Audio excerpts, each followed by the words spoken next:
dengan bangga mempersembahkan serial Sandiwara Radio Misteri Mak Rompang.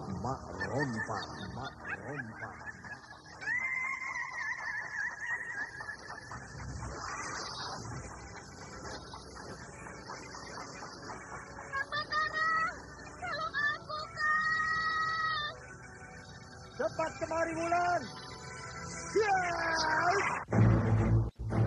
Mak Rompang, kisah bangkitnya kembali setiap 200 tahun.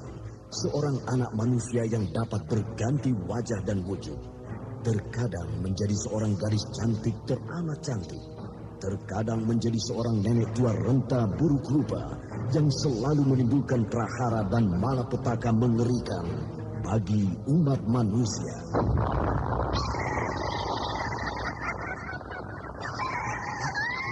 Bahaya, kita dalam bahaya. Sudah, cepat tinggalkan tempat ini. Tunggu Kang Wira, aku mau menutup warung dulu. Jangan pikirkan warungmu, pikirkan nyawamu. Menjauh, Tuk Tunggal bilang menjauh. Takut itu berhala panas. Tuk Tunggal ada di mana, Wira? Tuk Tunggal berada di dalam kampus. Menyingkir semua, menyingkir keluar dari desa.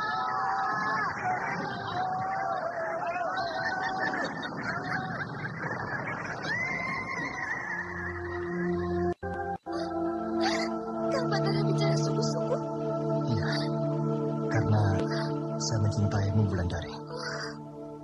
Mak Rompang diselingi pula tawa ria penuh canda serta kisah cinta kasih yang penuh dengan liku-liku kehidupan dari dua insan manusia.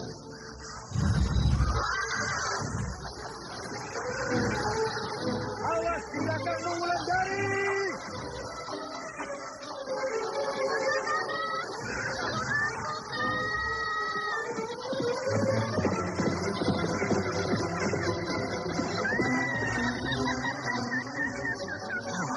Celaka, Wulandari dibawa lari Mak Rompang. Didukung artis-artis terkenal Ferry Fadli, Yvonne Rose, Anna Sambayon, dan sederet bintang-bintang terkenal lainnya. Ikutilah episode pertama Pengantin Kembang Kemboja. Pengantin Kembang Kemboja. Lebih baik aku menghindar dari tempat ini. Maaf, saya lebih baik pulang. Maksud saya tidak mau mengganggu suasana pengantin baru kalian. Pulanglah sebelum terlambat.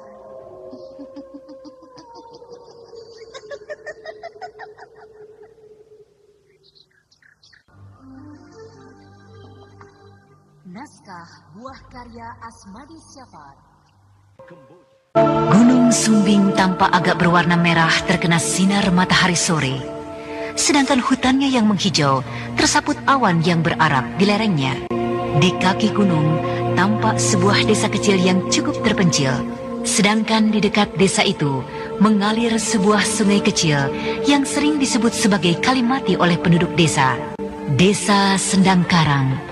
Desa yang dahulunya desa yang tenang, kini sedang terjadi huru-hara, sedang terjadi bencana yang menggemparkan seluruh penduduk desa. Bahkan bencana itu juga melanda desa lain yang letaknya cukup berjauhan.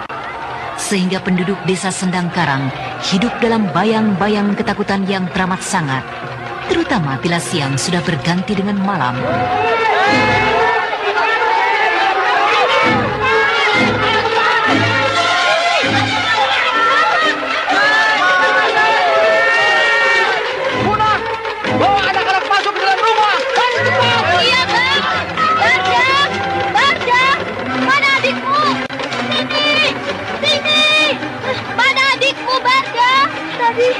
Tadi di sini, Mak. Celaka, anakku Tini tidak ada.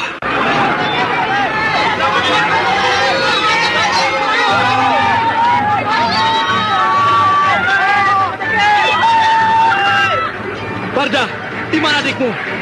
Tadi ada di sini, Pak. Lalu kemana dia? Di sana. Aduh, Tini. Jangan lupa dikunci. Bu Muna, cepat lari! Cepat!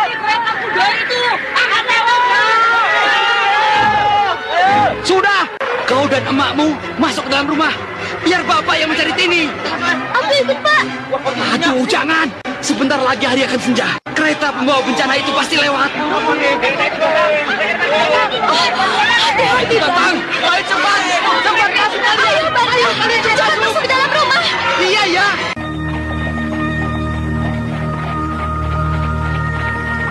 Aku sudah mendengar bunyi derap kaki kuda. Pasti kuda penarik kereta itu. Begitu kereta itu dekat, akan aku hadang. Lalu aku paksa kusir kereta itu menyerahkan anakku. Pasti kusir kereta itu yang menculik anakku. Kalau dia tidak mau menyerahkan anakku, maka aku akan tebas lehernya dengan golok ini.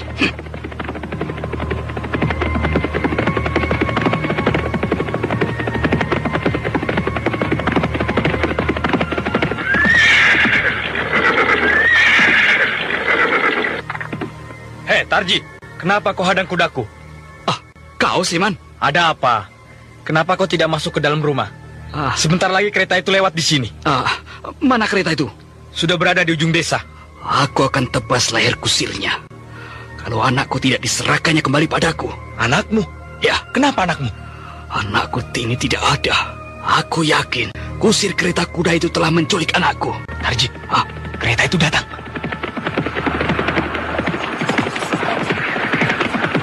Mundur, Tarji! Awas, Tarji!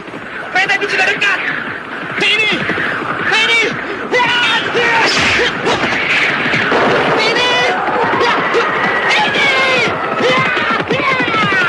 Celaka! Tarji bergantung di pinggir kereta. Tarji! Tarji! Aku harus kejar dia. Aku harus tolong Tarji.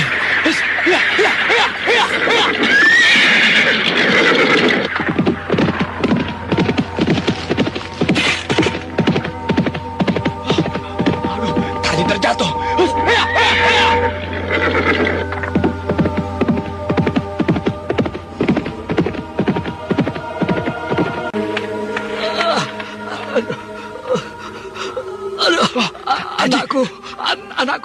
Anakku di bawahnya. Tarji, apamu yang sakit? Jangan pedulikan aku. Tolong anakku. Tolong dia. Tarji, aku tidak melihat anakmu di atas kereta tadi. Anakku Tini duduk di samping kusir kereta itu. Kusir kereta itu duduk sendirian, Tarji. Tidak ada siapa-siapa di sampingnya. Oh, anakku duduk di sampingnya. Aneh. Seman mengangkat Tarji yang terjatuh dari kereta kuda. Sementara kereta kuda yang aneh itu sudah jauh meninggalkan batas desa. Bahkan kereta kuda itu sudah hilang di balik temaram senja hari. Berhari-hari kemurungan melanda Tarji dan istrinya. Karena sampai sekarang berita tentang anaknya tidak pernah terdengar lagi. Setelah lewat beberapa minggu, maka kereta kuda itu pasti akan kembali lewat di desa Sendang Karang. Lewat sambil menebarkan bencana bagi penduduk desa. Kereta kuda itu akan lewat bila malam jatuh pada bulan purnama. Nanti malam bulan purnama, kita tidak boleh lagi menyerah pada kereta siluman itu. Kita harus hadapi. Bahkan kita harus menghancurkan pembawa bencana itu. Kalau tidak, maka kembali korban akan berjatuhan. Kembali salah satu dari anak kalian akan hilang. Lihat saja. Sudah 5 purnama bencana itu melanda desa ini. Sudah 5 orang yang hilang dan mati. Husni, hilang entah kemana. Sedangkan Enda, mati secara mengerikan. Lalu Tori, Miran, dan terakhir Tini anak Tarji. Biasanya, yang dicari itu wanita bertai lalat di bibirnya untuk dijadikan istri oleh siluman itu. Aku tidak yakin itu siluman. Buktinya, aku bisa bergantung di pinggir kereta kuda itu ketika anakku dibawa lari. Tapi kata orang-orang, kereta itu memang kereta siluman. Kereta itu datang dari arah laut. Hah, ujang. Laut kan jauh dari desa ini. Tarji, bagi siluman, tidak ada yang dibilang jauh. Semua bisa mereka lakukan dengan sekejap. Bahkan orang-orang itu diculik untuk tumbang. Aku rasa ada orang yang sedang mencoba ilmunya. Ilmu hitam yang harus dilatih dengan membunuh manusia. Aku tidak peduli apakah itu siluman atau orang yang sedang mencoba ilmu. Yang penting bagiku, malam nanti aku harus membuat perhitungan dengan kusir kereta itu. Karena aku telah melihat jelas anakku duduk di samping kusir itu dengan badannya terikat di dinding kereta. Nah, yang aku harapkan, kau Seman, Ujang, dan juga yang lain mau membantu aku untuk membuat perhitungan dengan kereta pembawa bencana itu. Masa tidak mau? Kita harus amankan desa kita. Ya, betul. Nah, kawan-kawan, Kawan-kawan, ya. Sebentar lagi hari akan senja. Biasanya kereta itu lewat senja hari atau tengah malam. Jadi kita harus bersiap-siap. Wah, sudah tengah malam begini, bulan sudah bersinar dengan terang. Tapi kereta itu belum juga muncul. Mungkin kereta itu tidak muncul malam ini karena dia sudah tahu kalau kita akan menghadang mereka. Pasti muncul. Sabarlah. Iya, Tarji. Kereta itu tidak akan muncul. Dia pasti muncul, Ujang. Tarji, kereta itu sudah kembali sejak senja tadi. Ketika dia sampai di batas desa, dia melihat penjagaan kita begitu kuat. Kita pasti mendengar bunyi kereta itu kalau dia mendekati perbatasan desa kita. Sudahlah, tidak usah bertengkar. Kita tunggu saja sampai pagi hari. Seman, bunyi kentongan. Bunyi kentongan bersaut-sautan. Kereta siluman itu pasti sudah datang. Ya, pasti kereta itu sudah mendekati desa. Ujang, bangun. Bangun. Ada apa, Ji? Kereta itu sudah datang. Ayo siap. Siap. Dengar. Ada suara wanita minta tolong. Celaka. Istriku dalam bahaya. Nyalakan obor! Nyalakan obor! Istri Tarji dalam bahaya! Ayo nyalakan obor! Ayo nyalakan obornya! Nyalakan obor! Ayo nyalakan obornya! Ayo nyalakan obornya!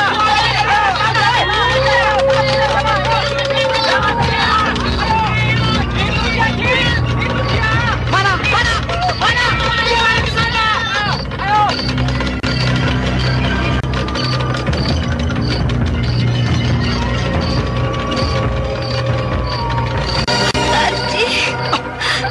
Muna, kenapa kamu ada di sini, Muna? Mereka menyeret aku, Bang. Siapa? Kemana mereka? Ke sana. Mereka lari ke sana. Hei, kejar ke sana! Ayo kita ke sana, ayo! Kita ke sana, ayo! Tarji, kau tunggu istrimu di sini. Biar aku susul yang lain. Ya, hati-hati, Man. Ya.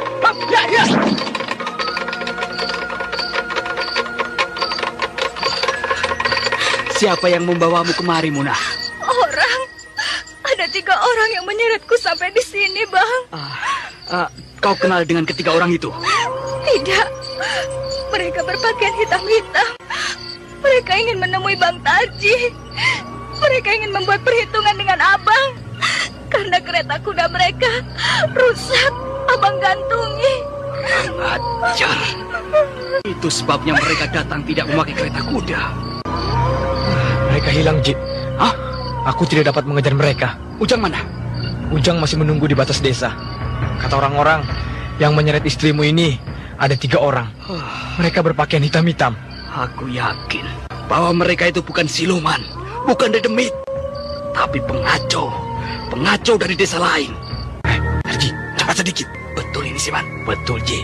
Orang desa lereng itu bilang padaku bahwa anakmu ada di desa mereka. Baiklah. Tapi bagaimana? Hari sudah mulai senja. Jangan khawatir. Kita coba jalan tepi kali. Kita tidak akan berjalan di jalan desa. Bang Tarji? Jadi juga pergi, Bang? Kau jangan khawatir, Muna. Orang-orang akan menjagamu di rumah ini. Anakmu si Barda kemana, Tarji? Aku ungsikan di rumah neneknya. Baguslah. Terus siapa saja yang pergi bersama kita? Cuma kita berdua. Jangan khawatir. Jangan khawatir. Aku tidak pernah khawatir. Malah aku ingin sekali bertemu dengan bajingan-bajingan itu. Muna, aku pergi. Iya, Bang. Hati-hati di jalan. Iya. Tarji dan Seman mulai berjalan menuju desa lereng. Sementara hari sudah bergerak senja. Jalan-jalan di desa Sendangkarang tampak sepi. Di ujung-ujung desa tampak 3 atau 4 orang yang berjaga-jaga. Mereka memberikan salam pada Tarji dan Seman. Ketika kedua orang itu berpapasan dengan mereka. Ketika hari sudah mulai gelap, Tarji dan Seman menyusur jalan di tepi sungai. Sungai yang lazim disebut Kalimati oleh penduduk desa itu. Mereka berjalan sangat hati-hati. Mata mereka mencoba menembus gelapnya malam. Sedangkan sebentar-sebentar, Tarji meraba gagang golok yang terselip di pinggangnya. Hati-hati Tarji, malam ini gelap sekali. Iya, tapi aku masih hafal jalan di tepi sungai ini, walau gelap begini.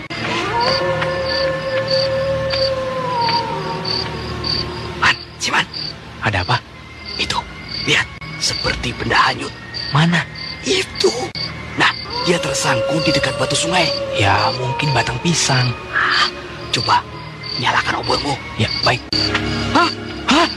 Mayat ya? Tini! Mayat anakku Tini! Oh, mayat Tini. Oh, mungkin hanyut dari kampung lereng. Haji, dengar bunyi kentongan. Arahnya dari desa kita. Lihat ke sana. Obor-obor sudah dinyalakan di seluruh desa. Wah, desa kita dalam bahaya. Bunyikan kentongan, cepat bunyikan kentongan. Ada apa, Kang? Dengar. Orang-orang sudah mulai memukul kentongan di rumah mereka masing-masing. Ayo. Hah, ada bahaya, Kang? Ayo cepat pukul. Kang Ujang mau kemana? Mau mencari Seman dan Tarji. Lalu aku, Kang? Ayo, bunyikan kentongan dulu. Iya. Kang Ujang, jangan tinggalkan aku, Kang. Aku takut. Tidak apa-apa. Aku tidak lama, Tarji. Jangan pegang aku begini. Aku cuma sebentar kok. Tapi kereta itu sudah semakin dekat, Kang. Kereta? Iya. Aku tidak mendengar apa-apa. Aku mendengarnya, Kang. Kereta kuda itu semakin dekat dengan rumah kita ini, Kang. Tuh, kau dengar? Kentongan sudah semakin ramai dibunyikan orang. Kalau aku tidak keluar rumah, nanti orang bilang aku laki-laki pengecut. Kang Ujang. Nyalakan saja obor, nyalakan. Kalau memang kereta kuda itu kereta kuda siluman, maka dia akan takut pada api. Aku pergi ya. Kang Ujang. Aduh, bunyi kentongan sudah semakin jauh. Kang Ujang juga sudah jauh berlari. Kereta kuda. Aku melihat sebuah kereta kuda mendekat kemari. Aku harus cepat-cepat menutup pintu ini. Kereta kuda itu lewat persis di depan rumahku. Oh, kusir kereta itu berpakaian hitam-hitam. Oh, dia persis melihat pada lubang dinding tempat aku mengintip.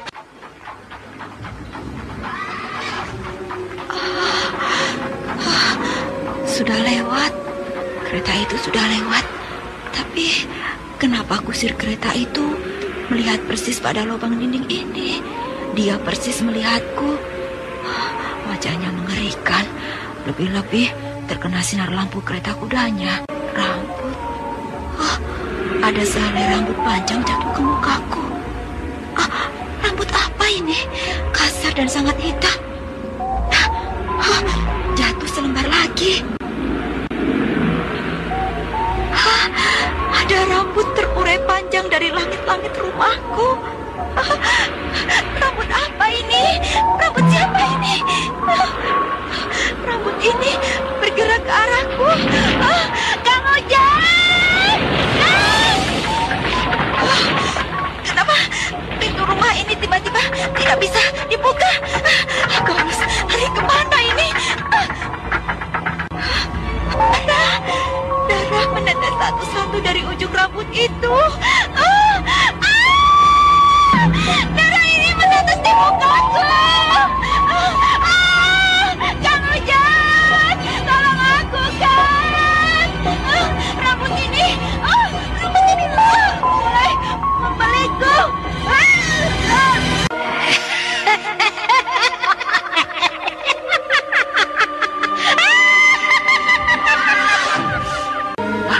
Di rumahmu, Jang.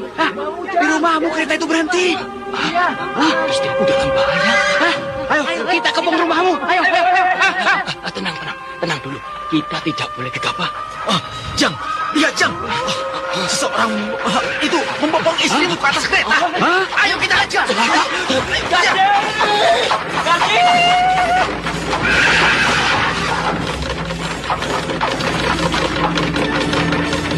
Nyalakan obor! Ayo nyalakan obor! Ayo kejar! Ayo!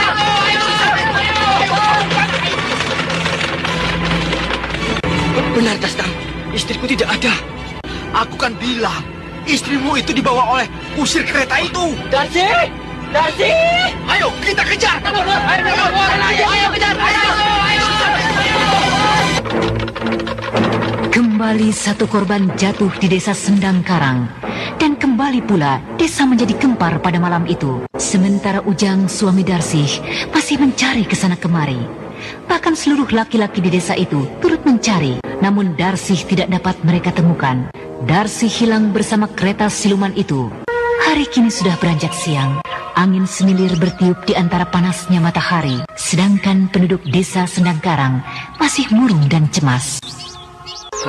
Aku yakin penduduk lereng yang telah menculik anakku, menculik Darsih, istri Ujang, bukan karena kereta siluman. Kereta itu milik penduduk lereng. Lalu Jang, bagaimana menurutmu? Entahlah, aku jadi ragu. Apakah kereta kuda itu milik penduduk desa lereng? Ataukah kereta siluman? Yang aku lihat, bahwa seorang yang berpakaian hitam-hitam membopong istriku ke atas kereta itu. Lalu kereta itu hilang entah kemana. Penduduk lereng memang suka berpakaian hitam-hitam. Betul. Kalian harus ingat bahwa istriku Munah adalah penduduk desa lereng, kembang desa yang aku bawa lari. Sehingga penduduk desa itu menaruh dendam padaku. Dan kalian tentu belum lupa bahwa ketika itu di rumah Darsih lah aku titipkan Munah. Tapi Tarji, peristiwa itu kan sudah lama berlalu. Bahkan orang-orang desa lereng sudah memaafkan kejadian itu. Mungkin mereka hanya maaf di mulut saja. Masih mendengarkan Lalu setelah 11 tahun mereka menunggu, 80. maka kini mereka membalaskan sakit hati mereka. Mereka pikir aku ini lupa. Mereka pikir kita sudah lupa. Aku yakin bahwa kejadian-kejadian yang menimpa desa kita bukan karena orang-orang desa lereng. Ya, tapi memang bencana aneh yang sulit kita hadapi. Sudah. Sekarang begini saja, Destam. Bagiku, siapa yang mau ikut aku ke desa lereng untuk membuat perhitungan dengan mereka, mari. Tapi yang tidak mau, tidak apa-apa. Aku tidak ingin mereka berpikir bahwa kita tidak sanggup membalas kekurangan ajaran mereka. Kalau aku sanggup membawa lari kembang desa lereng, berarti aku berani menghadapi mereka. Pertentangan mulai terjadi di antara penduduk desa Sendang Karang. Namun mereka bisa menerima alasan Tarji untuk membuat perhitungan dengan orang-orang desa lereng. Sebuah desa yang terletak di lereng Gunung Sumbing. Desa yang berhawa sejuk dengan pemandangannya yang indah. Di jalan desa yang sempit dan mendaki, tampak seseorang berlari-lari kecil. Dari caranya berlari, bisa diduga bahwa orang itu sedang membawa berita sangat penting. Kusnam, lihat siapa yang menuju kemari itu. Kalau tidak salah, si Lomban. Ya, Lomban. Berita apa lagi yang akan disampaikannya pada kita? Woi, Bajo! Lomban, ada berita apa lagi? Bajo, Kalian belum dengar bahwa tadi malam bencana kembali melanda desa itu? Darsih, istri Ujang, dibawa kereta kuda yang aneh itu. Kereta kuda itu lagi. Apakah sampai sekarang masih belum diketemukan? Belum. Kita bersyukur bahwa desa kita tidak mengalami hal seperti mereka. Aku sudah bosan menghadapi bencana, menghadapi keributan. Sudah cukup keributan yang terjadi 11 tahun yang lalu antara desa kita dengan desa Sendang Karang. Keributan yang hampir saja membawa korban. Hanya karena Munah dibawa lari oleh Tarji dari desa Sendang Karang. Tapi keributan itu bisa terjadi lagi, Bajo. Maksudmu? Aku melihat Darsih di ujung desa ketika aku pulang dari mencari kayu di hutan. Darsih? Darsih istri Ujang? Iya. Aku khawatir orang-orang desa Sendang akan menuduh kita menculik Darsih. Mereka pasti menuduh kita. Mau kemana perempuan itu? Aku tidak tahu. Dia berjalan bersama dengan 3 orang yang tidak aku kenal. Mereka masuk ke dalam desa kita. Mereka tidak melihat aku. Iya, pasti orang-orang itu yang menculik Darsih. Mari, kita cari mereka. Kalau ketemu, kita paksa orang-orang itu mengembalikan Darsih ke desanya. Sudah tengah malam begini, belum juga Darsih kita temukan. Ya, mungkin mereka sudah jauh meninggalkan desa ini. Tidak mungkin, Kusnan. Darsi dan ketiga orang itu menuju ke atas. Hah? Ke atas? Ke puncak Gunung Sumbing maksudmu? Iya, ke puncak Gunung Sumbing. Dan tidak mungkin mereka lolos dari tempat ini, karena jalan inilah satu-satunya jalan menuju puncak gunung. Shh, dengar.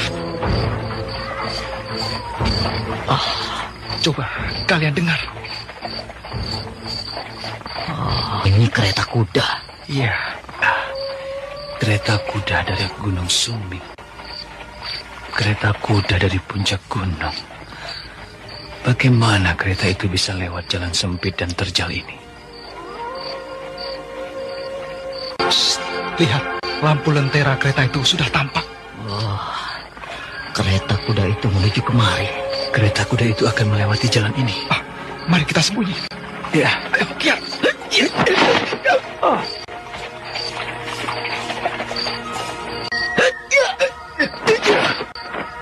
Sebentar lagi, kereta kuda itu akan lewat di depan kita. Aku ingin tahu siapa kusir kereta aneh itu. Kereta itu lewat dengan tenang, seperti berjalan di jalan yang datar. Kusir kereta itu melihat persis ke arah kita. Mungkin kusir kereta itu tahu kita bersembunyi di sini. Ya, lihat, kusir kereta itu masih memperhatikan kita. Penumpang kereta itu juga melihat kepada kita. Penumpang kereta itu seperti perempuan. Mungkin Darsi, istri Ujang. Ayo, mari kita kejar. Iya. Wah, kereta kuda itu hilang. Yang ada hanya seuntai rambut panjang bergerak menuju desa kita. Mari kita kejar. Tunggu. Mungkin kita sedang berhadapan dengan penunggu Gunung Sumbing. Kemana perginya rambut tadi, Kusnan? Hei, Kusnan, kamu tidur? Tidak. Cuma aku agak merinding melihat rambut tadi. Kamu penakut. Kamu tidak melihat kemana perginya gumpalan rambut tadi? Tidak.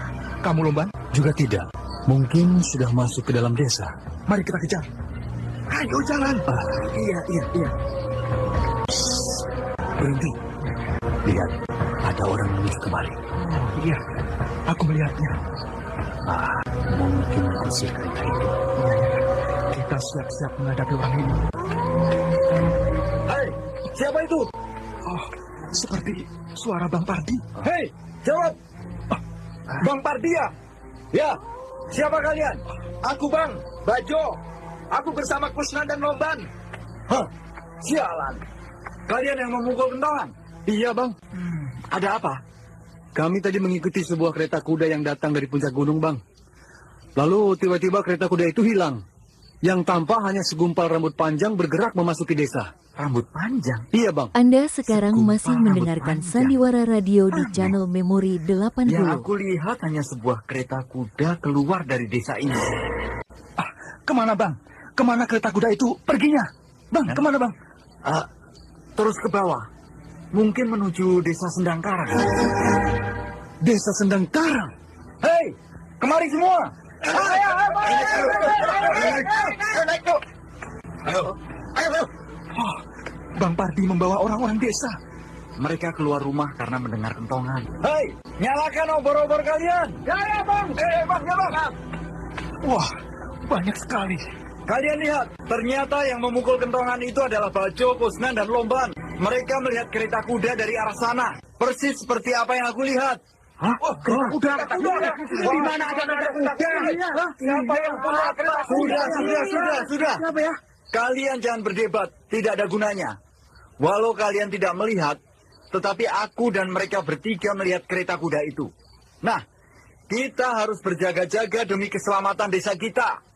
Kita tidak mau desa kita mengalami bencana seperti desa Sendangkarang. Oleh sebab itu, bila mendengar bunyi kentongan, cepat keluar rumah dan nyalakan obor. Aku yakin ada orang yang sedang mencoba ilmunya terhadap desa Sendangkarang. Bahkan mungkin juga terhadap desa kita. Mungkin juga ada orang yang sedang menuntut ilmu di puncak Gunung Sumbing. Lalu dia mulai mencoba ilmunya. Ayo, kita menyebar ke seluruh desa. Malam ini jangan ada yang tidur. Kita harus menjaga ketentraman desa kita. Ayo ke sana. Aku keinginan. Mana yang lain? Itu di belakang. Siapa saja mereka? Seman, Kristal, Kapolji, kau dan aku. Bagus. Jangan banyak-banyak.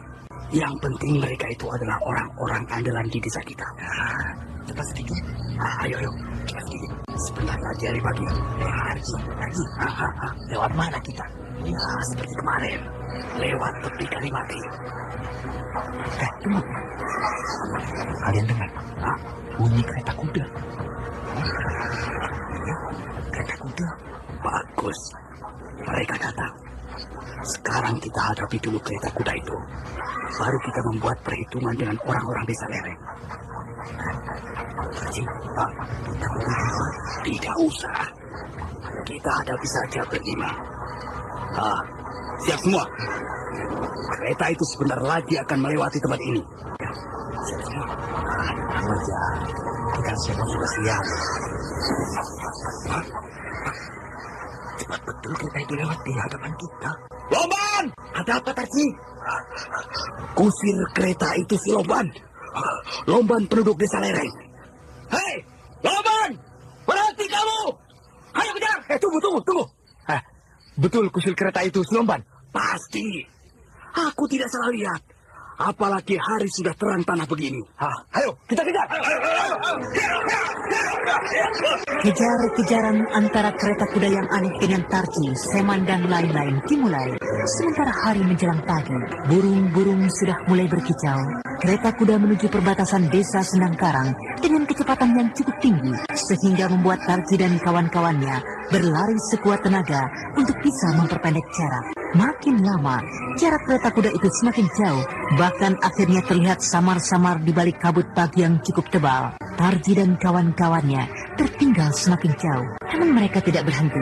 Mereka yakin bahwa kereta kuda itu menuju desa lereng, karena kusir kereta itu adalah Lomban yang berasal dari desa lereng. Hari sudah pagi, matahari sudah mulai memerah di sebelah timur. Orang-orang desa lereng sudah bangun dari tidur mereka, namun rupanya mereka dikejutkan oleh suara gemuruh roda kereta yang lewat di jalan desa. Sementara bentuk kereta itu tidak terlihat sama sekali. Bahkan kelima orang Sendangkarang yang berlari di belakang gemuruhnya bunyi roda kereta juga tidak tampak oleh mereka. Sehingga orang-orang desa itu hanya terpaku keheranan. Kejar terus! Jangan sampai kehilangan jejak! Kita sudah memasuki desa lereng. Jangan takut. Yang penting kita harus bisa menangkap Lomban. Berhenti! Kita kehilangan jejak. Bunyi roda kereta itu tidak terdengar lagi. Lihat ke bawah. Kita sudah jauh berjalan. Desa lereng berada di bawah kita. Kita sudah hampir sampai di puncak Gunung Sumbing. Iya. Padahal kalau kita tempuh berjalan kaki dari desa lereng kemarin, maka bisa 1 hari perjalanan. Kita tersesat. Kita sudah tersesat.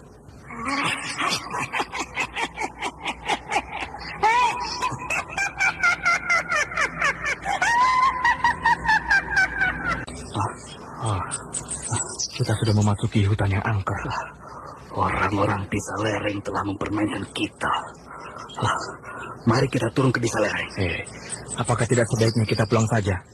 Karena kalau kita ke desa lereng, kita akan sampai menjelang malam hari. Seman, apakah kamu takut? Ya, kalau takut sih tidak. Ayo jalan. Ayo. Rasa-rasanya bukan ini jalan ke desa lereng, Tarji. Kalau kita tempuh jalan yang tadi, maka kita akan lama sampai di desa itu. Tarji!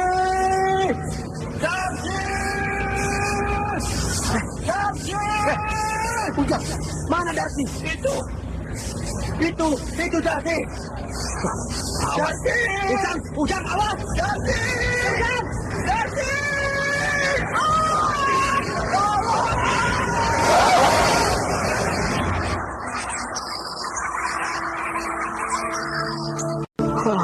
Ujang, nasibmu sangat mengerikan, Dia jatuh ke dalam jurang.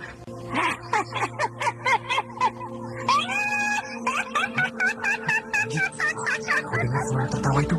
Iya, tertawa itu persis seperti tertawa yang kita dengar tadi pagi.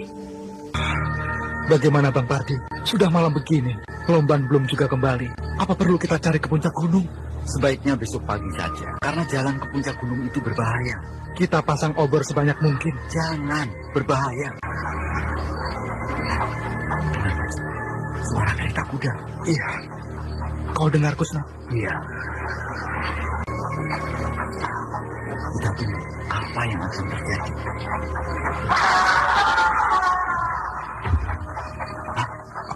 Apa itu? Ada yang jatuh dari atas kereta kuda itu, Bang Pardi. Tunggu. Jangan mendekat. Kereta kuda itu sudah jauh. Ayo kita lihat apa yang mereka jatuhkan dari atas kereta itu. Lomban, Bang. Lomban yang mereka jatuhkan. Wah, iya. Mereka jatuhkan dari atas kereta kuda. Lomban. Lomban sudah tidak bernyawa.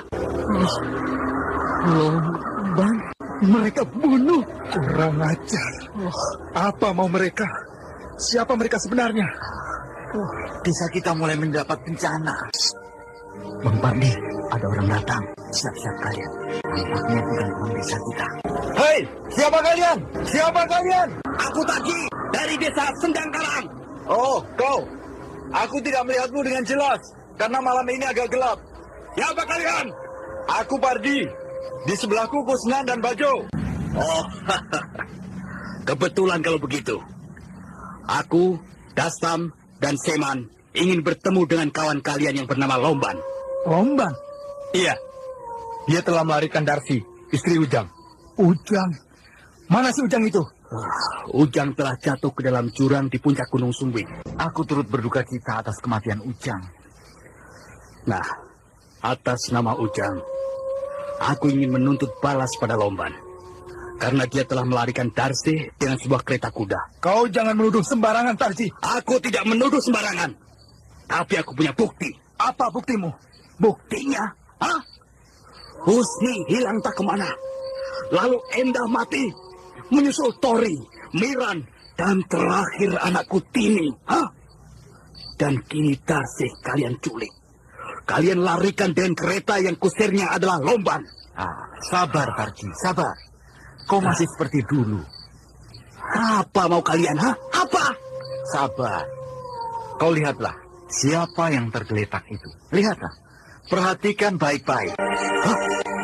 Lomban? Lomban? Kenapa dia? Baru saja dia dilemparkan dari atas sebuah kereta. Hah? Jadi dia? Ya.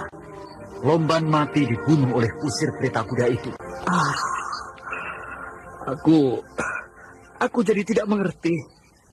Aduh, kemana bapakmu itu? Sampai tengah malam begini belum juga pulang. Mungkin masih di balai desa, Mak.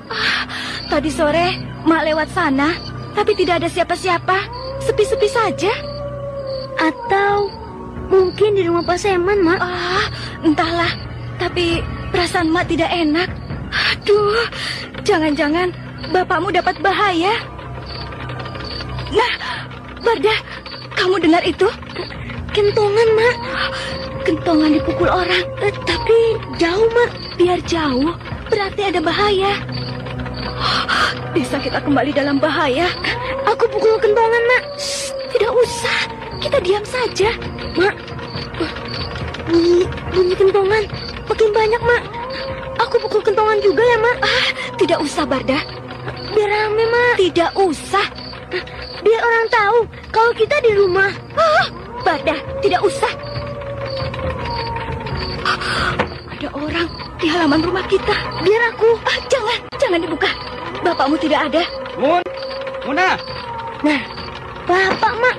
Bapak pulang. Tunggu, Barda. Suara bapakmu tidak seperti itu. Muna, buka pintu. Bapak, Mak. Bapak pulang. Jangan bukakan pintu, Barda. Bapak! Kenapa, Barda? Tidak ada siapa-siapa, Mak. Tutup pintu cepat. Pasak pintunya. Palang pintunya. Tidak ada siapa-siapa, Mak. Mak kan sudah bilang, itu bukan suara bapakmu. Tapi, aku rasa memang suara bapak, Mak. Sudah. Jangan kemana-mana. Duduk dekat emak di sini. Apa tuh, Mak? Shh, jangan ribut. Diam saja. Mak, ada Ada darah melintas di lantai rumah kita, Mak. Kamu jangan menakut-nakutin Mak. Betul, Mak. Lihat tuh, mana? Itu. Oh, iya. Darah apa itu ya? Mungkin darah orang, Mas. Ngaco kamu. Darah itu terus menetes. Sekarang makin banyak. Mak. Ada apa, Nak? Ada apa? Rambut. Ada rambut. Mana rambutnya? Itu tergantung di langit-langit rumah kita, Mak. Mak tidak melihat apa-apa, Banda. Mak, rambut itu bergerak, Mak. Mana? Mak, tidak ada apa-apa, Banda. Mak, rambut itu jatuh, Mak. Aku tidak melihatnya. Rambut itu mendekati kita, Mak. Mak, lari, Mak. Lari. Banda, tunggu, Banda. Lari, Mak. Lari. Bapak. Barda, ada apa? Itu, Pak. Itu, Pak. Mana makmu? Ada apa, Munah? Itu, Bang. Di rumah kita. Hah? Ada apa di rumah kita? Ada darah. Hah? Menetes dari langit. Langit rumah, Bang. Kan aku sudah bilang, jangan pulang ke rumah dulu sebelum aku kembali. Tinggal saja di rumah orang tuamu. Pak, Mak pingsan. Pegang tangan emakmu, ya. Jangan sampai lepas. Ada apa ini? Ada apa ini? Ji, ada apa, Ji? Hah? Ada apa? Istriku pingsan, Man. Bawa ke situ.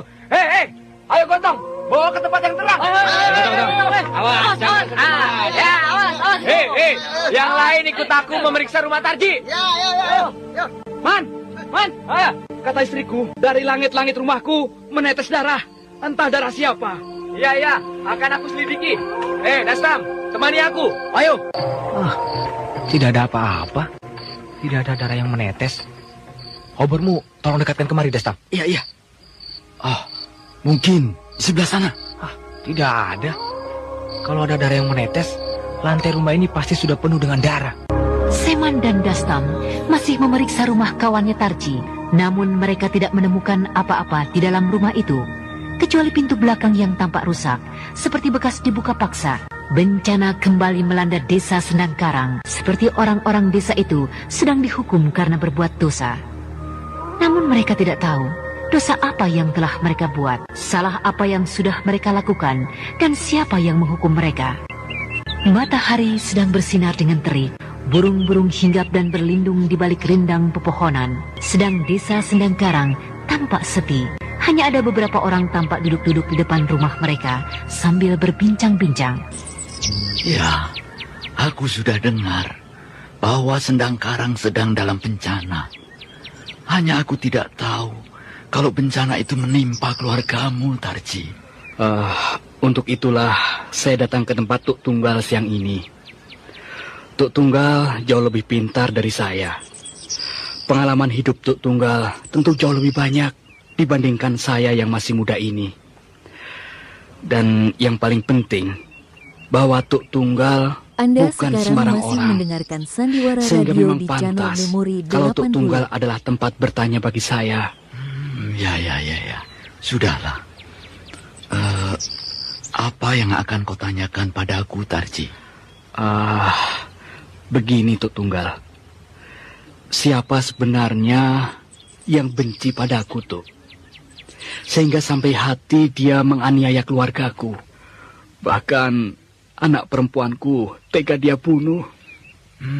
Kalau dilihat kejadiannya, bukan keluargamu saja yang menjadi sasaran keganasan ini, tapi yang lain juga kan? Iya, Tuk. Cuma keluargaku yang mendapat gangguan gencar begini. Seolah-olah dia ingin membunuh seluruh keluargaku. Apakah orang lereng, Tuk? Tarji, hidup ini sebenarnya bisa tentram, bisa damai, bila di dalam dada kita masing-masing tidak ada saling curiga mencurigai. Nah, itu yang harus kau jaga. Aku yakin orang-orang desa lereng tidak punya dendam sama sekali terhadapmu. Kalau mereka masih mendendam, maka 11 tahun yang lalu kau sudah menjadi mayat, Tarji. Kenapa begitu, Tuk? Bukankah dulu aku sudah bersedia menantang mereka satu persatu? Tapi mereka tidak ada yang berani menerima tantanganku itu. Kalau tantanganku dulu mereka terima, mungkin mereka yang akan terkapar menjadi mayat. Nah. Inilah, Tarji, sifat penaik darahmu itu yang belum hilang dari dalam dirimu. Apakah kau lupa bahwa di desa lereng ada si Baju, ada si Parti, bahkan ada si Lomban. Sayang si Lomban sudah meninggal. Nah, kepandaian silat mereka tidak di bawahmu, bahkan jauh di atasmu. Kalau dulu mereka tidak memandang aku, maka aku rasa kau hanya pulang nama saja. Apalagi guru silat mereka yang bernama Ki Pandai Urat sudah tidak sabar untuk menghabisimu. Tarji, kau persis seperti bapakmu. Bapakmu sebenarnya orang baik, tapi dia harus mati di ujung senjata lawannya ketika masih semuda usiamu ini. Pahamilah kata-kataku ini, agar dirimu selamat di saat-saat menghadapi persoalan sulit seperti ini. Ya, Tuk, aku datang kemari untuk mendapat bekal dari Tuk Tunggal, agar aku bisa menghadapi lawan-lawanku di desa lereng. Tarji, kalau bekal, kata-kataku tadi sudah merupakan bekal untukmu. Peganglah itu baik-baik. Jangan menuduh orang lereng. Lalu siapa yang harus aku cari, Tuk? Siapa yang harus aku minta pertanggungjawaban atas kematian anakku, atas tersiksanya batin istriku, atas tersiksanya hidup kami, Tuk Tunggal? Tarji, mencari pelakunya itu yang sulit. Kau harus sabar, harus tenang, karena sampai sekarang tidak satu orang pun tahu siapa yang bertanggung jawab atas bencana-bencana kematian semua ini. Ya, namun aku bisa menyimpulkan bahwa pelakunya bukan sembarang orang, tapi pasti seseorang yang sangat tinggi tingkat ilmunya, sehingga dengan mudah dia melakukan apa yang dia inginkan tanpa seorang pun tahu. Andai dia mau, kita yang sedang duduk ini pun bisa dia lenyapkan tanpa kita dapat berbuat apa-apa. Tuk Tunggal, lalu buat apa dia membunuh anakku? Membunuh orang-orang Sendang Karang? Sedangkan dia tidak pernah mengatakan kesalahan apa yang sudah kami lakukan terhadap pembunuh itu. Nah. Jawaban itu yang harus kita cari. Nah, coba pulanglah. Aku khawatir tentang istrimu. Iya, Tuk. Terima kasih. Ramai betul pasar ini, sehingga untuk melangkah saja sulit bagiku. Mak Munah! Siapa lagi yang memanggilku di tengah pasar seperti ini? Kok susah betul untuk bergerak di tengah pasar ini? Biasanya tidak seperti ini, walau hari pasar sekalipun. Mak Munah! Siapa perempuan yang melambaikan tangannya padaku? Mak Munah! Mak Munah! Mari saya bantu, Mak Munah. Siapa adik? Nanti Mak Munah akan tahu siapa saya. Mak Munah mau keluarkan dari pasar ini? Iya, saya mau keluar. Tapi susah sekali. Mari saya bantu. Minggir. Ayo Mak Munah, ikut saya dari belakang. Iya. Beri aku jalan. Beri istri tadi jalan. Hebat sekali wanita ini. Tiba-tiba saja semua orang di pasar ini memberi jalan padaku. Ayo Mak Munah, cepat jalannya sebelum mereka menutup jalan kita. Iya.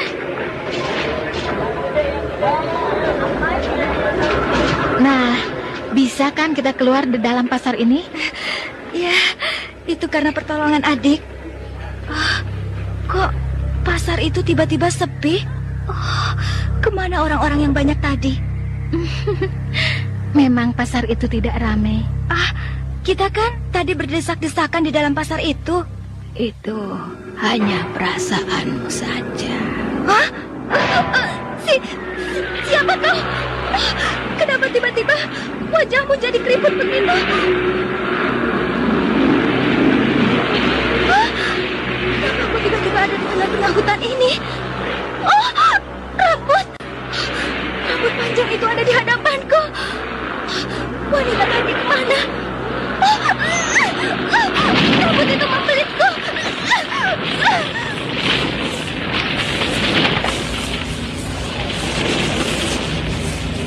Bang Tarji!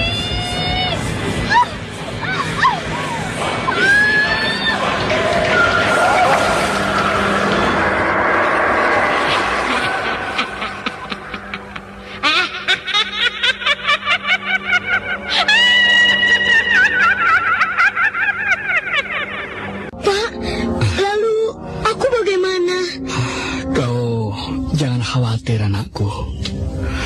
Bapak kan masih ada. Dan kalau Bapak juga mati seperti emak, lalu aku sama siapa? Bapak tidak akan mati, percayalah. Betul, Pak? Betul, percayalah. Dan lagi kan masih ada nenek dan kakekmu. Tapi saya ingat emak. Ingat ini. Sudah.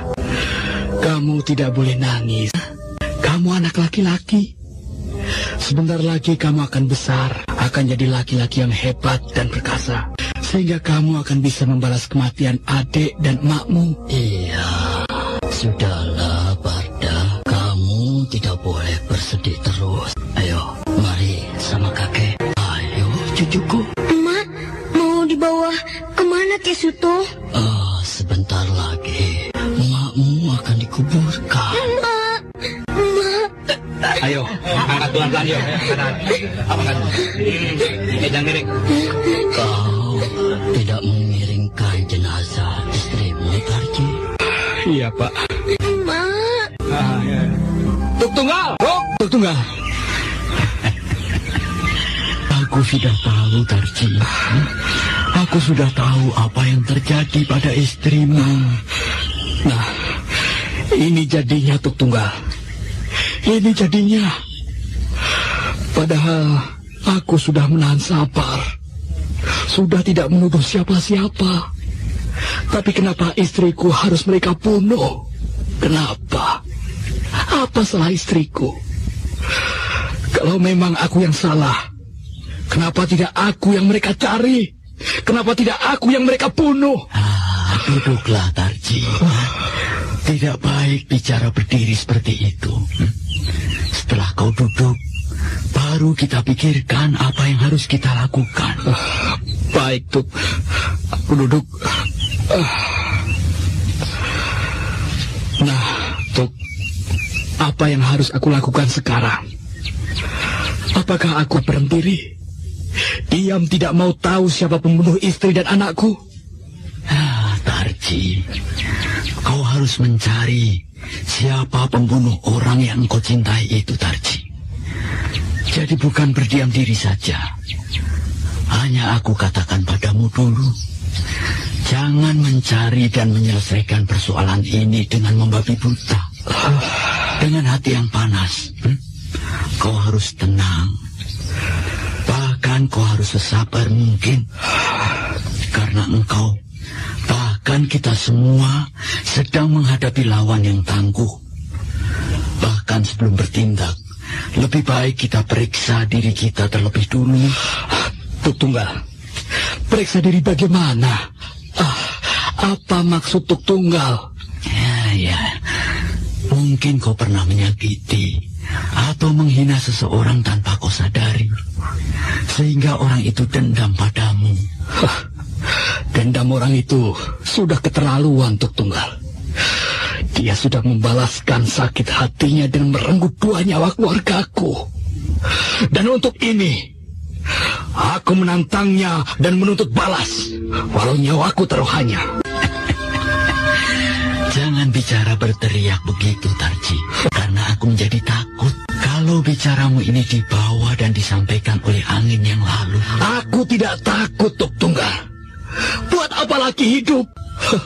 Kalau orang-orang yang aku cintai sudah tidak ada lagi, Tuk. Ingat, Tarji. Kau masih punya anak laki-laki. Didik dan besarkanlah dia, agar dia bisa menuntut balas. Kenapa harus anakku yang menuntut balas, Tuk Tunggal? Aku sendiri bisa menuntut balas atas kematian istri dan anakku. Asal aku tahu siapa yang melakukan semua ini. Tarji, kau ini masih begitu juga. Masih belum bisa mengendalikan amarahmu. Baiklah, cuma yang paling penting, seperti yang aku katakan tadi, sebelum kita bertindak, sebelum kau bertindak, kita harus memeriksa diri kita terlebih dulu. Baru kita memeriksa kesalahan orang lain. Baik, akan aku lakukan.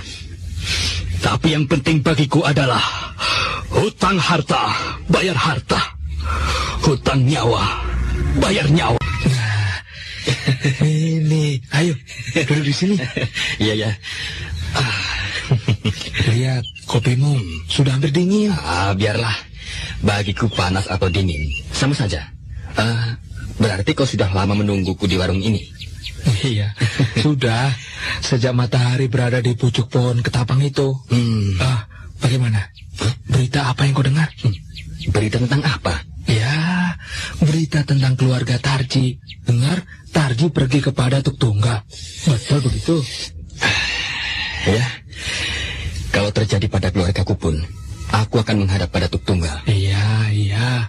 Kalau tidak kepada Tuk Tunggal, lalu kepada siapa lagi kita harus minta nasihat?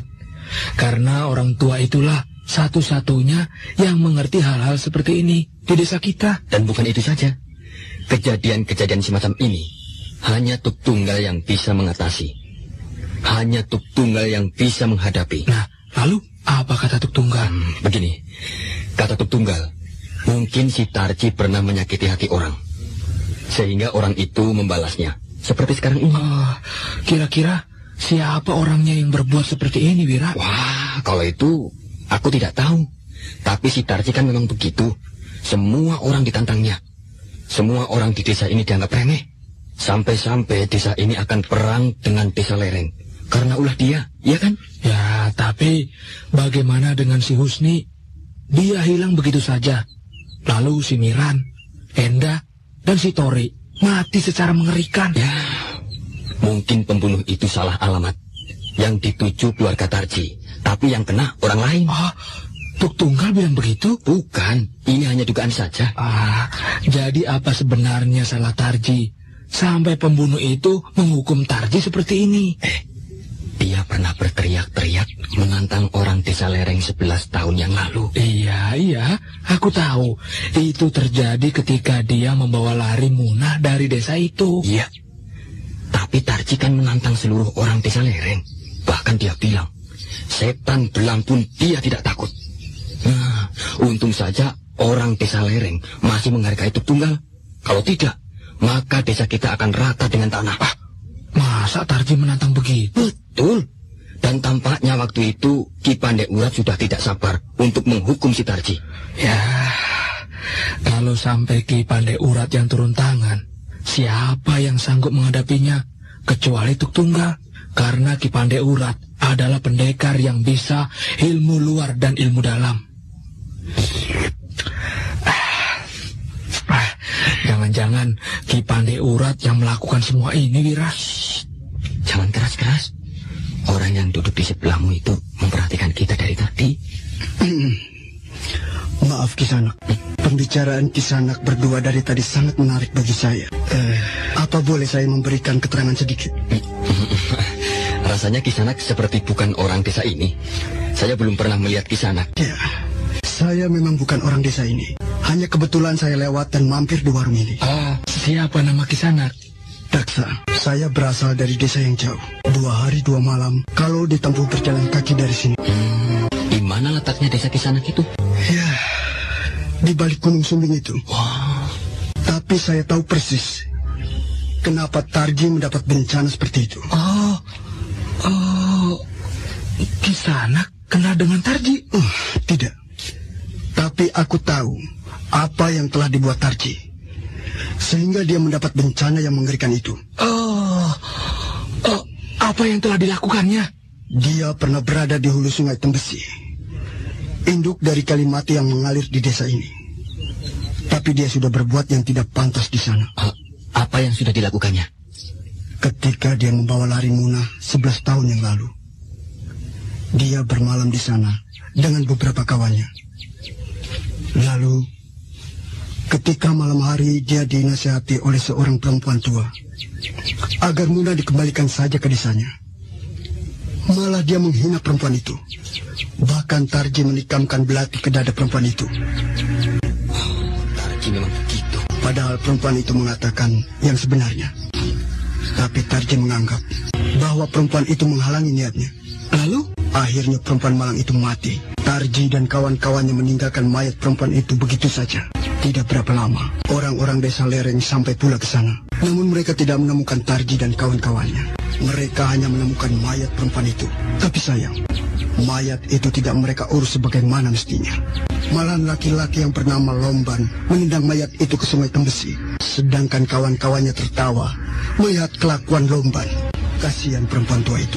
Pada waktu mudanya dulu, dia pernah juga mengalami perkawinan. Namun perkawinan itu gagal karena suaminya digait oleh seorang gadis cantik yang mempunyai tai lalat di bibirnya. Saya harus meneruskan perjalanan saya. Desa saya masih jauh. Tapi ingatlah bahwa bencana yang terjadi sekarang tidak akan berhenti sampai di sini. Sebelum orang-orang yang menghina perempuan itu menerima pembalasan. Perempuan? Maksud saya arwah perempuan tua itu yang akan menuntut balas? Bukan, tapi mereka kena karma. Hukum karma. Apa yang mereka buat, maka mereka akan menerima akibatnya. Bukankah begitu hidup ini? Iya. Saya permisi. Iya. Iya. Waktu Tarji melarikan Munah dari desa lereng, Tarji bersama Husni, Tori, Miran, Ranto, Sono, dan Kanaka. Coba dengar, bukankah Husni, Tori, dan Miran sudah menerima pembalasan perempuan itu? Iya. Lalu, Enda bagaimana? Dia kan tidak tahu menahu tentang urusan Tarji melarikan Munah. Kok Enda juga mati? Ayo. Iya ya, tapi bukankah Sono kakak Enda? Jadi, Enda menanggung perbuatan kakaknya? Nah, rupanya begitu. Dan orang tadi siapa ya? Apa yang dikatakannya persis dengan kejadian yang dialami orang-orang desa ini? Iya ya. Siapa orang itu? Jangan-jangan dia itu... Kita tanya lagi. Pasti dia tahu lebih banyak. Siapa nama orang tadi? Siapa ya? Daksa. Iya, Daksa. Daksa! Sudah jauh dia. Kita kejar dia yuk. Ayo, berhenti dulu. Kemana dia ya? Dia hilang. Tidak mungkin. Dia pasti lewat jalan ini. Tidak ada jalan lain. Iya, jalan ini adalah jalan satu-satunya. Orang aneh. Kita bertemu dengan orang aneh. Dia hadir di hadapan kita, lalu tiba-tiba hilang begitu saja. Engkos, kau lihat bulu-bulu tanganku berdiri. Iya, aku juga. Ayo, kita kembali ke warung Sina. Ayo. Kang Engkos dan Kang Wira kemana tadi? Kok lari ke sana? Seperti ada yang dikejar. Itu tuh mengejar orang yang duduk minum kopi di sini tadi. Kopi? Siapa yang minum kopi, Kang? Kan ada tadi. Laki-laki itu duduk di sini. Tidak ada laki-laki yang duduk minum kopi di situ, Kang. Kang Engkos mimpi mungkin. Itu gelasnya. Mana gelas kopi orang itu tadi? Kok tidak ada? Memang tidak ada, Kang. Tadi kan ada gelas kopi di situ. Wah. Bira, kita sedang berhadapan dengan siapa sebenarnya? Entahlah. Tapi cerita orang tadi merupakan peringatan bagi kita bahwa desa ini akan terjadi bencana. Kau percaya omongan orang tadi? Iya. Wira dan Engkos masih duduk di warung kopi Sinah dengan menghirup perlahan-lahan kopi mereka yang sudah dingin. Sedangkan pandangan mereka masih tertuju pada jalan lurus di depan warung. Seolah-olah laki-laki yang bernama Daksa tadi masih berjalan di jalan itu. Matahari sudah agak condong di balik pucuk pohon kelapa. Kedua laki-laki itu masih duduk berdiam diri. diam hanyut dalam pikiran mereka masing-masing. Kang Wira? Hah? Ada apa sih, Nah? Kang Wira dan Kang Engkos tidak akan pulang. Kenapa? Warung akan saya tutup, sudah sore. Oh, kan biasanya sampai malam warungmu buka. Iya, Kang. Tapi semenjak kejadian-kejadian aneh yang menimpa desa kita, saya tidak berani buka warung sampai malam. Takut, Kang. Ayo, Kos. Kita pulang. Sinah mau tutup. Ayo. Semuanya sudah aku bayar ya. Iya, Kang. Terima kasih. Ayo, Kos. Kok malas betul? Ayo. Ya. Tunggu dulu. Lihat itu. Kabut. Kabut itu turun dari lereng gunung bergumpal-gumpal. Wira. Lihat, Wira. Di belakang kabut itu gelap gulita. Persis seperti tengah malam. Padahal kan hari masih sore. Kang Wira, ada suara perempuan tertawa dari dalam kabut itu. Iya, aku mendengarnya. Kau juga mendengar tertawa itu, Kos? Iya, kata orang, setiap terjadi pembunuhan di desa ini, pasti terdengar tertawa perempuan itu.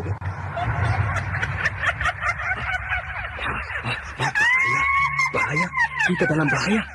Ya, cepat tinggalkan tempat ini. Cepat. Tunggu, Kang Wira. Aku mau menutup warung dulu. Jangan pikirkan warungmu, pikirkan nyawamu. Wira, mau kemana kau? Mau membunyikan kentongan. Cepat, Sina. Sebentar lagi kabut itu akan melanda kita. Iya, Kang. Kabut yang turun dari lereng gunung bergerak pasti. Sedang di belakang kabut itu tampak suasana gelap gulita. Wira, Engkos, dan Sinah berlari ke arah tengah desa Sendang Karang. Wajah ketiganya tampak ketakutan. Sementara kentongan berbunyi bersaut-sautan, kabut tebal terus bergerak melanda desa Sendang Karang. Desa itu menjadi gelap gulita. Penduduk desa berlari ke sana kemari, berlari dengan perasaan cemas bukan main. Seolah-olah kabut itu akan menelan tubuh mereka, sehingga desa itu bagai dilanda gempa bumi. Tuk Tunggal! Oh iya! Iya Tuk Tunggal! Aku bersama Engkos dan Sina. Cepat menyingkir kalian. Jangan mendekat kemari.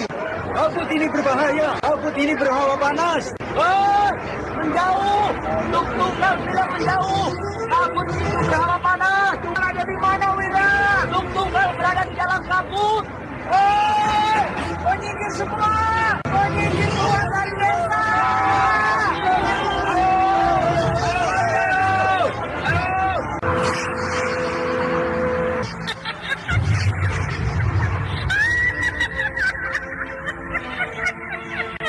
Pembawa kabut. Apa salah anak cucu kami sehingga desa ini ditutup dengan kabut yang tebal? Pergilah, pergilah. Jangan membunuh anak cucu kami. Pergilah. Aku Tuk Tunggal yang nenek moyangku berasal dari hulu sungai Tembesi. Ya!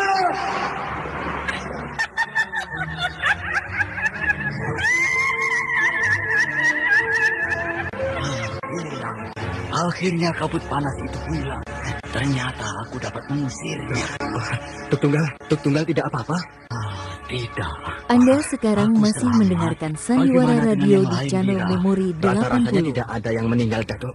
Hanya saja beberapa orang merasa kulit mereka seperti terbakar. Mereka terkena hawa panas.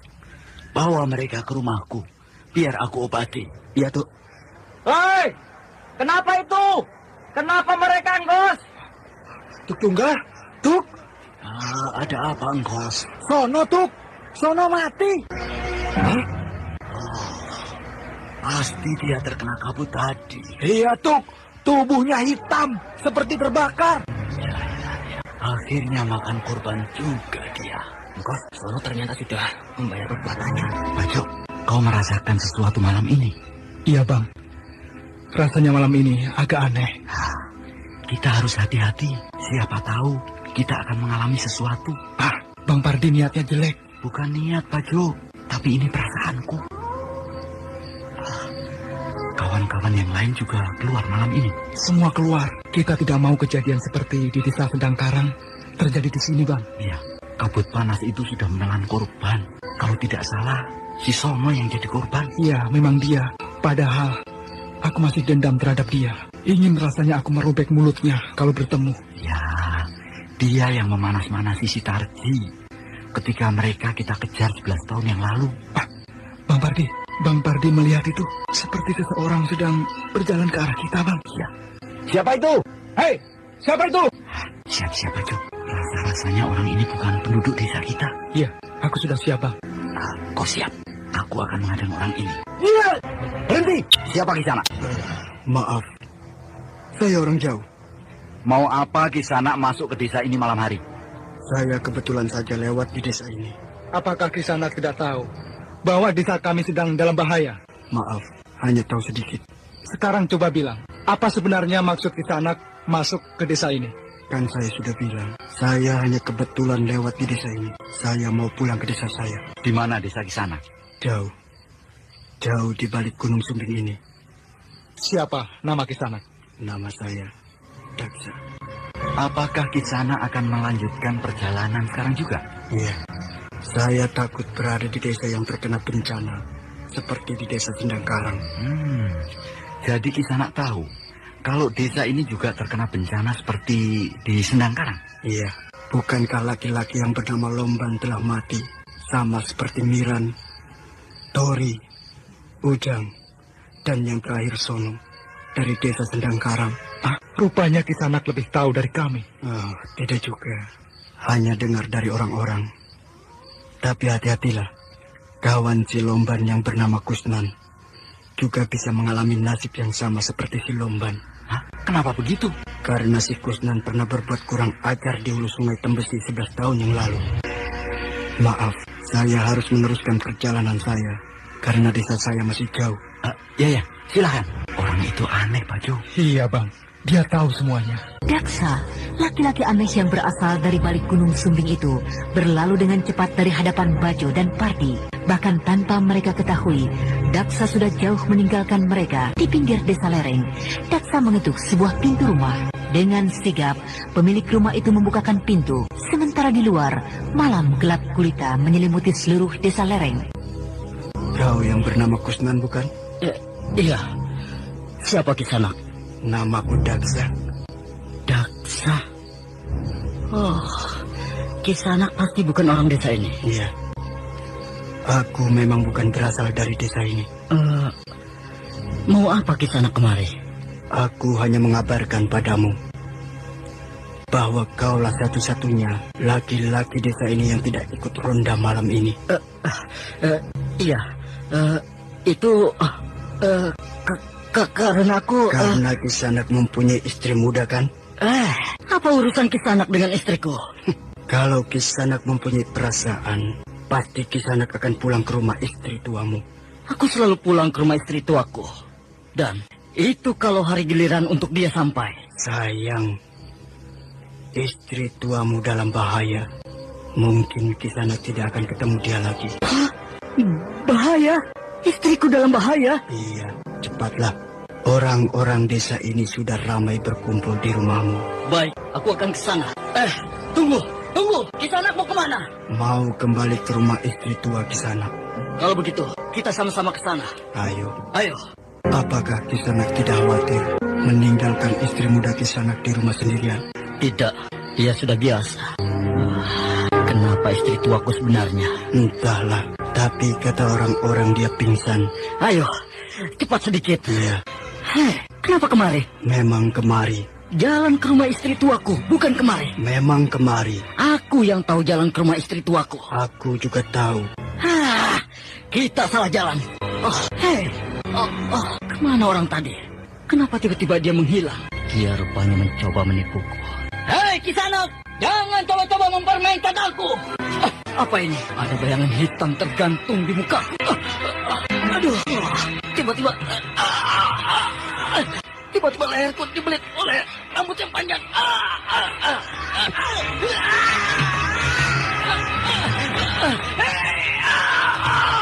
Kenapa kau cekik aku? Siapa kau?